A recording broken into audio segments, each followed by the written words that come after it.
Ada 3 yang Allah siapkan bagi orang yang mau melaksanakan perintah ini. Hidupnya indah, rezekinya murah, urusannya mudah, yaitu bertakwa kepada Allah. Maka kalau kita hidupnya sulit, solusinya bukan apa-apa, ittaqillah, bertakwalah pada Allah. Kalau kita hidupnya kekurangan, solusinya apa? Ittaqillah, bertakwalah kepada Allah. Kalau urusan kita ruwet, ribet, solusinya diawali dari ittaqillah, bertakwalah kepada Allah. Bagaimana sholat Anda? Apakah setiap ada azan datang ke masjid? Apakah kalau ada azan lah bene azan niki engko disit misalkan? Kalau ditunggu lama qomat, oh baru qomat ini. Lama-lama lah zuhur kan waktunya lama. Ini unsur takwanya sangat rendah. Wajar kalau hidup susah, wajar kalau banyak masalah, wajar kalau tidak bahagia kalau model seperti itu.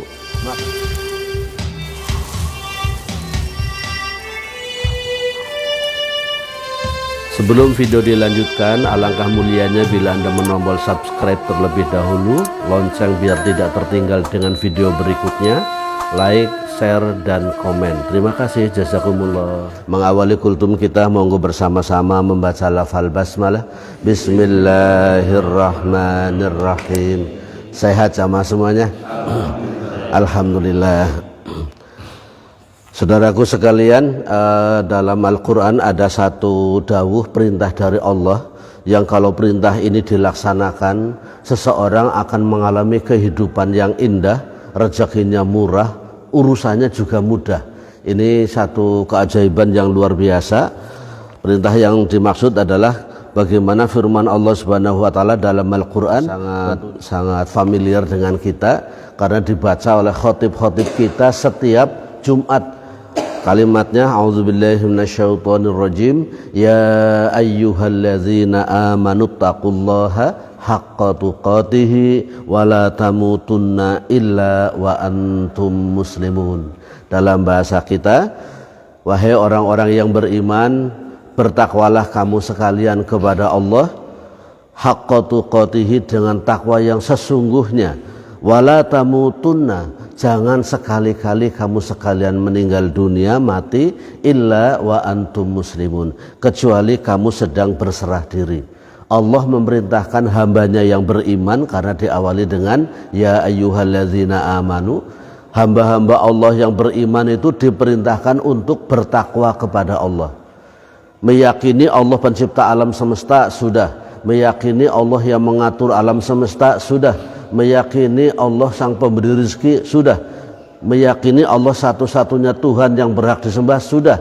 Diucapkanlah 2 kalimat syahadat, asyhadu an la ilaha illallah wa asyhadu anna muhammadar rasulullah. Jadilah dia seorang muslim, orang yang beriman.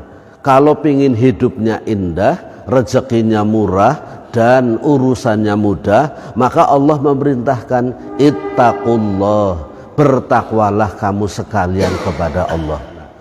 Nah, para ulama sebagiannya menjelaskan bahwa yang dimaksudkan takwa itu karena berasal dari kata-kata waqa yaqi wiqayatan, yang berarti menjaga, ngereksa. Maksudnya adalah habsun nafas, menjaga diri kita harus dijaga sebaik-baiknya, an uqubatillah, dari yang menyebabkan kemurkaan Allah, dari perbuatan-perbuatan yang menyebabkan Allah murka, Allah memberi hukuman. Ini definisi awal yang kemudian dilengkapi dengan bimtisali ma amarallahu bihi, dengan mengamalkan apa yang diperintahkan Allah, wajdina bin nawahihi, dan menjauhi apa yang dilarang oleh Allah. Jadi monggo kalau kita ingin kehidupannya seperti yang dibayangkan tadi, ini diawali dengan menguatkan iman, selalu melakukan perbuatan-perbuatan yang mulia dan berhenti dari perbuatan yang tercela. Itu sebabnya Allah menjamin dengan kalimat yang sangat pendek di akhir ayat 2 surat At-Tolaq, wa may yattaqillaha yaj'al lahu makhraja, dan siapa saja yang bertakwa kepada Allah, Allah akan menjadikan baginya solusi, jalan keluar setiap kesulitan, setiap problem yang dialami, setiap masalah yang sedang dialami, selalu ada jalan keluar.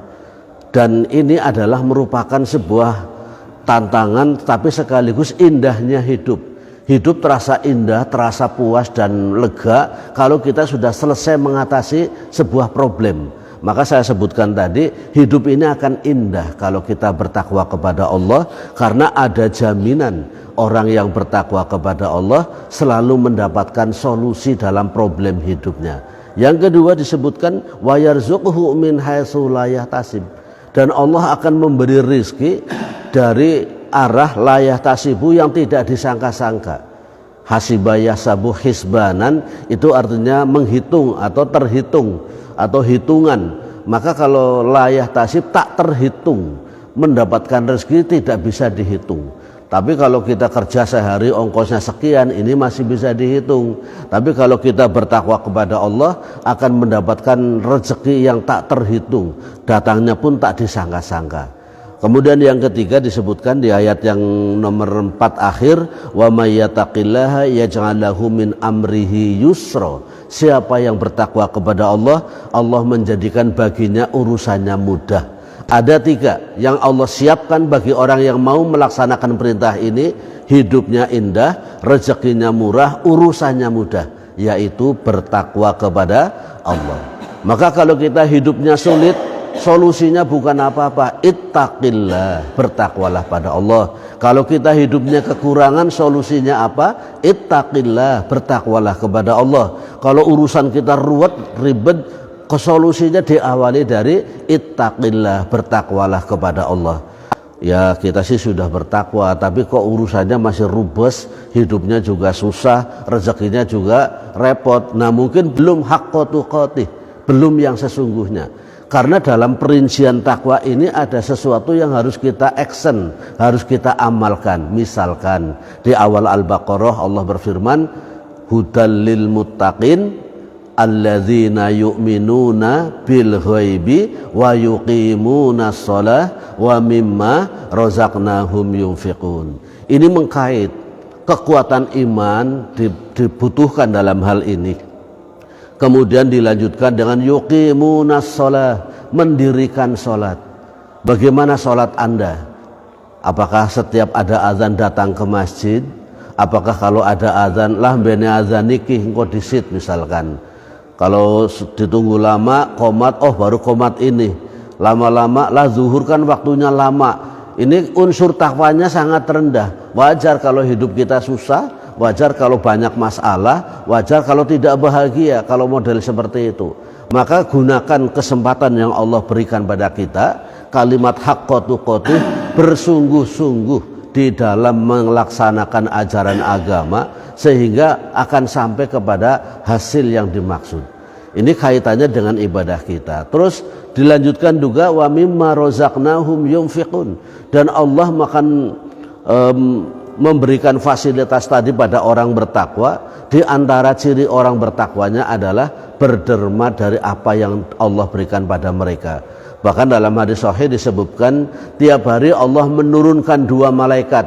Malaikat yang satu berdoa kepada seseorang yang berinfak, ya Allah, semoga orang yang mau berinfak itu mendapatkan keberuntungan dan keberhasilan. Yang satu berdoa, semoga orang yang tidak mau berinfak hidupnya akan susah dan merugi. Ini kaitan. Jadi ada kekuatan iman, ada sholat yang benar, yang kemudian ditambahkan lagi dengan rajin berderma sebagai pelengkap ciri-ciri orang-orang yang bertakwa.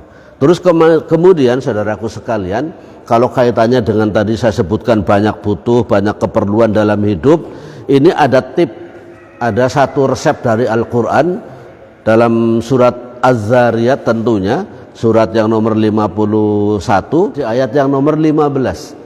Allah menjamin satu kalimat yang sangat indah, innal muttaqina fi jannati wa uyun. Sesungguhnya orang-orang bertakwa itu berada dalam surga-surga dan mata air-mata air. Ini sebuah keindahan bagi orang yang bertakwa, yang Allah janjikan bagi orang-orang yang bertakwa mendapatkan tempat-tempat yang indah di alam surga, yang di situ ada mata airnya. Kaitannya dengan kehidupan kita yang tadi kita sebut hidup yang indah, rezeki yang murah, urusan yang mudah. Di bawah di ayat yang nomor 18, salah satu amaliyah orang yang bertakwa adalah wabil asharihum yastaghfirun. Mereka melakukan istighfar, minta ampun kepada Allah di waktu sahur. Waktu sahur itu bahasa kita ya waktu sebelum imsak. Nah, waktu sebelum imsak kalau bisa kita sudah tampil minimal sholat 2 rakaat, minimal istighfar, astaghfirullah, astaghfirullah, astaghfirullah, yang santai, yang khusyuk, yang tumakninah, tidak usah pakai ngebut, astagfirullah, astagfirullah, astagfirullah, astagfirullah, astagfirullah. Bok ada satu kekeliruan. Jadi santai saja, tumakninah, tidak buru-buru, syukur alhamdulillah sampai target 100 seperti yang dicontohkan oleh baginda Rasul sallallahu alaihi wasallam. Andaikan tidak pun ya alhamdulillah itu sudah bagus, sudah dicatat sebagai wabil asharihum yastaghfirun. Kemudian dilengkapi dengan hadis dari Rasulullah sallallahu alaihi wasallam, hadis qudsi, dalam bahasa kita itu dijelaskan Allah Subhanahu wa taala fokus mirsani langit dunia pada malam sepertiga malam yang terakhir. Dan Allah berfirman dalam bahasa kita, artinya siapa yang meminta akan diberi, siapa yang berdoa akan dikabulkan, siapa yang minta ampun diampuni. Ada 3 juga fasilitas yang Allah berikan pada orang yang istighfar di waktu sahur, beribadah dan minta ampun kepada Allah di waktu sahur. Kalau dia berdoa dikabulkan, kalau minta diberi, kalau istighfar diampuni. Apa bedanya minta dan berdoa? Berdoa itu harapan sesuatu yang akan datang. Misalkan, ya Allah mudah-mudahan putra putri saya, cucu-cucu saya hidupnya sehat, berkah, bahagia, sukses. Itu namanya doa. Tapi kalau kebutuhan, hari ini kita punya pengeluaran, butuh uang berapa misalkan, ini bahasa mudah kita, oh anak yang nomor sekian butuh anu, kita butuh ini, butuh bensin, butuh makan, oh total, oh berarti bulan ini kita punya kebutuhan 10 juta misalkan. Maka nggak usah ragu, nggak usah semacam malu kepada Allah. Dalam waktu ba'da sahur ini, setelah istighfar di waktu sahur ini, bilang saja, ya Allah saya minta rezeki 10 juta bulan ini untuk semua kebutuhan saya, bukakanlah jalan untuk saya datangnya rezeki itu penting. Kita matur dulu kepada Allah bentuk permintaan. Adapun kepada manusia sifatnya lobby, malamnya kita robby, paginya, siangnya, sorenya kita lobby pada manusia, tapi tidak menggantungkan pada manusia. Cuma kadang-kadang kita akan kebalik, kepada Allah enggak, kepada saudara, kepada tetangga, kepada teman kita wer bahwa saya sedang lagi butuh ini itu dan sebagainya. Semua teman sama, saya juga kayak gitu lagi butuh ini. Kita malu sendiri, sudah bilang macam-macam, dia jawabannya cuma begitu. Maka awali mengutarakan kebutuhan, persoalan dan masalah kita, minta kepada Allah. Anda yang masih jomblo, minta pada Allah, ya Allah saya minta istri yang solihah, yang begini. Apalagi kalau mintanya di belakang multazam, di belakang makom Ibrahim, ini qabul sekali. Jangan khawatir, Allah maha kaya, Allah maha segalanya, maha berkuasa, memutar segala sesuatu bisa. Nah kemudian ada orang yang berkata, lah kita kan manusia sadherma kurang nglakoni. Ini pelemahan iman. Karena Allah memberi peluang perubahan nasib, maka lakukan peluang itu. Kalimatnya innallaha la yughayyiru ma biqaumin hatta yughayyiru ma bi anfusihim. Ini Allah memberi peluang adanya perubahan nasib, maka lakukan.